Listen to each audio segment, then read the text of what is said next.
নির্বাচন যত এগিয়ে আসছে, নিষিদ্ধ ঘোষিত আওয়ামী লীগের হিংস্রতা ও ষড়যন্ত্র ক্রমশ বেড়েই চলেছে। প্রধান উপদেষ্টাকে এখন কঠোর হতেই হবে, এমনটাই বলছেন রাজনৈতিক ও সচেতন মহল। সামনের কয়েকটি দিন বাংলাদেশের জন্য অত্যন্ত গুরুত্বপূর্ণ বলে মনে করা হচ্ছে।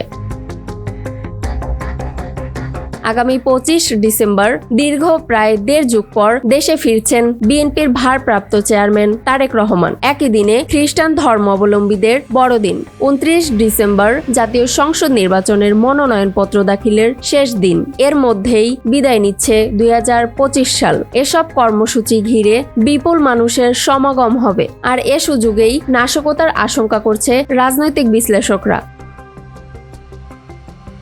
সাম্প্রতিক সময়ে দেশের বিভিন্ন স্থানে মব সহিংসতা, রাজনৈতিক হামলা ও হত্যাকাণ্ডে আইনশৃঙ্খলা পরিস্থিতি নিয়ে উদ্বেগ বাড়ছে। শরীফ ওসমান হাদি হত্যাকাণ্ডের পর দেশ জুড়ে সহিংসতা নিয়ন্ত্রণে সরকার ব্যর্থ হয়েছে বলেও অভিযোগ উঠেছে। একই সময়ে প্রথম আলো, ডেইলি স্টার, ছায়ানট ও উদীচী অফিসে হামলার ঘটনায় প্রশ্ন উঠেছে রাষ্ট্রের সক্ষমতা নিয়ে।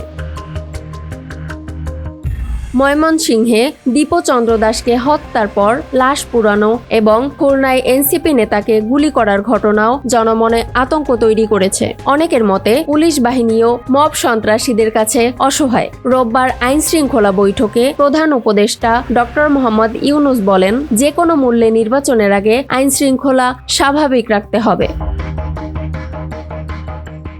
তিনি ওসমান হাদি হত্যাকাণ্ডে জড়িতদের দ্রুত গ্রেফতারের নির্দেশ দেন এবং বড়দিন, নববর্ষ ও তারেক রহমানের প্রত্যাবর্তন ঘিরে নিশ্ছিদ্র নিরাপত্তার কথা জানান।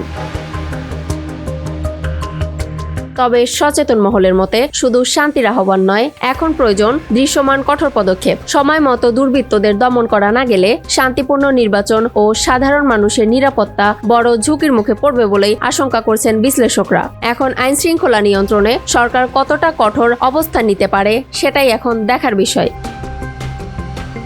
ইয়ামনি, নিউজ ডেস্ক, নিউজ 24 ঘন্টা।